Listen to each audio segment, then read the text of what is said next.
despite the difficulties we went through 2 years ago, we are here. Yeah, and we still have love for humanity, you know? And we have gone from, and I always say this to people when I work from myself as a performer, as a professional. I can do it by myself. But then, that doesn't make much for me. I need the second person, the third person, then with 5, with 10, with 100, with millions.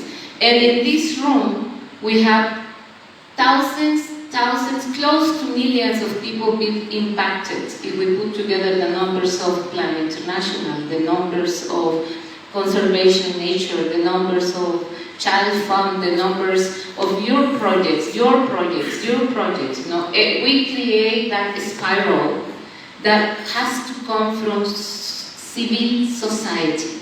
It has to come from us, from each one of us doing changes at home, with our kids, with our husbands, with our neighbors, with our community, and then we continue moving on the circles, you know, because you cannot come and change people's life if your house is a mess.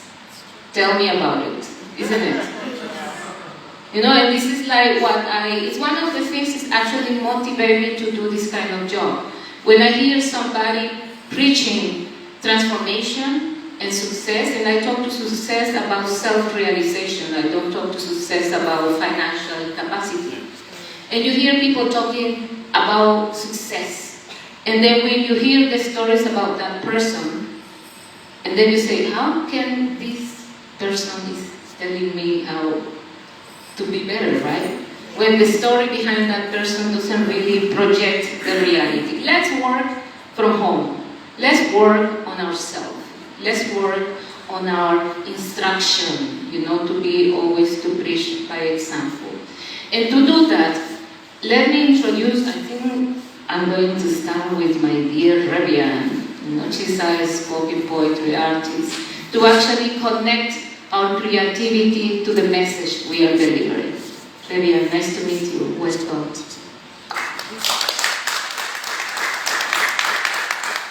Good afternoon, everyone. This is my first time being here and meeting Wani.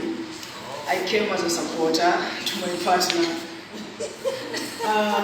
I'm a performing artist. I do poetry. And I came to support my partner, who's also an artist. And I think I'll perform because it's Wani. I was just pulled like aside and I was asked, like, can your partner perform? Like, what does she do? And can she present that? And yeah, you just can't say no to beautiful humans. So, please allow me to read. I didn't know I would perform. Also, allow me to greet you in my language. When I say un kare, you say one kare. Un kare. Un kare. That means, are you good? We good. It's Dolu.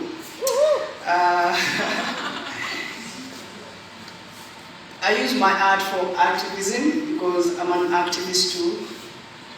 I use my art to bring positive social change, and I speak on matters, women, police brutality, and most of my pieces are in English, Swahili, and Shen, depending on the audience.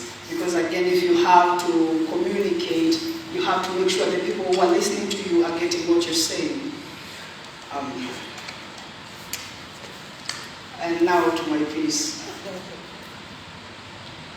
According to scientists, the ozone layer has dropped by 4% since 1970s, and it has been dropping faster for the past 30 years.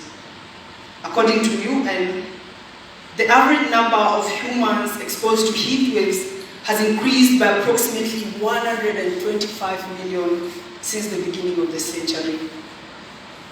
According to capitalism, we need more fossil fuel, more electricity, so burn the coal. For goodness sake, we need more food with the least time to waste, so more greenhouses, please. Who cares how much CO2 is released into the atmosphere?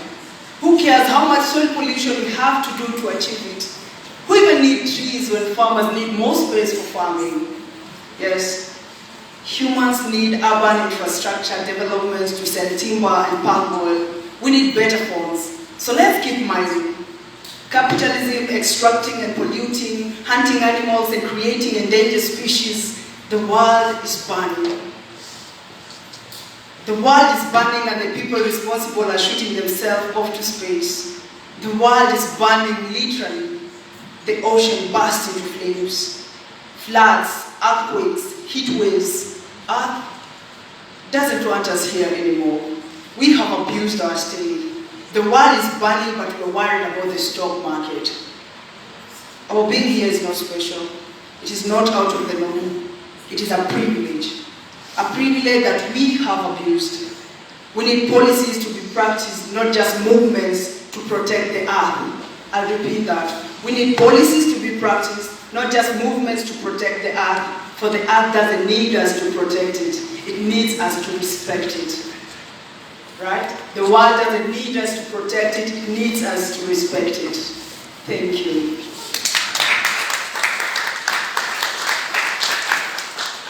Thank you, Rebian, for reminding us what is important.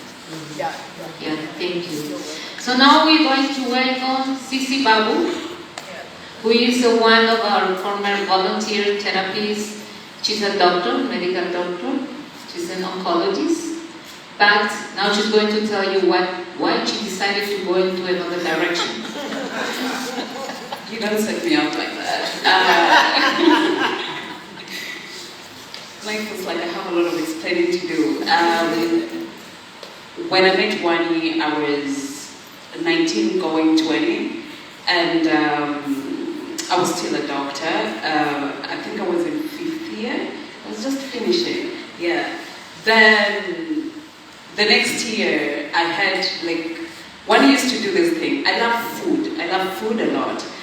If you tell me there is food, even this Saturday, she told me there will be food. And I was like, okay, I love food so much. And so, Wani created a connection with me that we'd hang out and she'd buy me food. So I would just show up where there's food, and I show up and I eat, and then we talk. So I was telling her of this one dream I had of wanting. At that time, I already started dancing here. This used to be like my office. She would tell the guys to just let me dance here. And so here in Faraja, and I wanted to do something for cancer. Being an oncologist, I realized that I'm an artist too, but there was so much I wanted to say that I couldn't say as a doctor. There was so much. And when I would talk to Wani and tell her, I felt so inadequate as a cancer doctor because most of the time I was just treating people. I didn't care what's happening with their mental health or anything. I would just treat them and send them home. And then the next time I'm meeting them, it's depression bad. Come for your chemotherapy. Tomorrow come for your radiotherapy because I need to do this. And so when I told her I wanted to create a story, I have a friend called Goods. His mother had cancer. May her soul rest in peace. She passed on in 2020 and she recovered and no one in her family knew she had cancer. She went through that entire thing. And by the time she recovered is when she told them. And he told me that, what can we do about it? And so when I talked to Wani, I was telling Wani all about this. And then she asked me, but you're an artist, you can do something about it. I'm like, what? I'm new in Nairobi. What would I do about it? So we created a show called I Am Cancer, which was retelling the story of Goog's mom. At that time she was still alive. We were so happy she was there. And she was so happy to share with us her story. And raising funds for Faraja at the same time. What amazed me is everyone thought that at that time my accent was more weird than this, so it's like we were related. So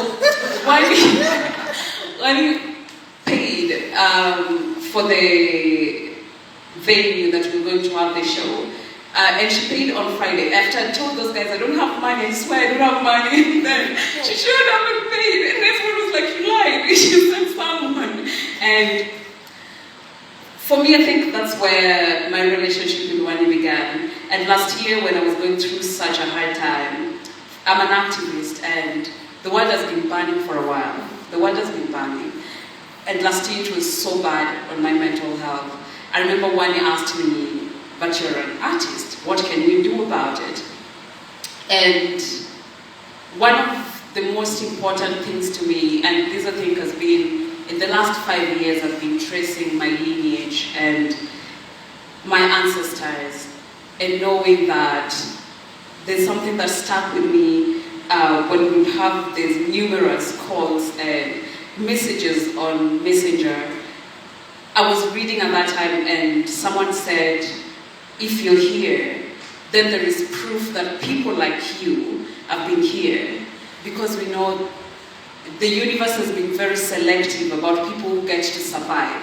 So if you survived, it means someone like you has been here, the universe was like, cool peeps, you can stay, and then you got here. So that really made me want to understand my lineage, people like me, what that means, and my identities intersect in a way that I've been erased so much.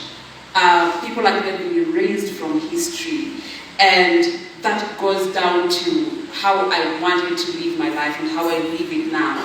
It really changed how I walked through life. And the piece I'm going to read comes from after years and years, which is so wild that in 2018 is when I got serious with that journey. I think after my dad died, I had not known him. So when he died and the entire notion of I didn't know him and now he's dead, now there's no chance. There's no way of ever knowing him. And the only thing you can do is trace it. That got me to start this journey, and the piece I'm going to read is called Wildest Dream. I don't know, do I say my project now or read my piece?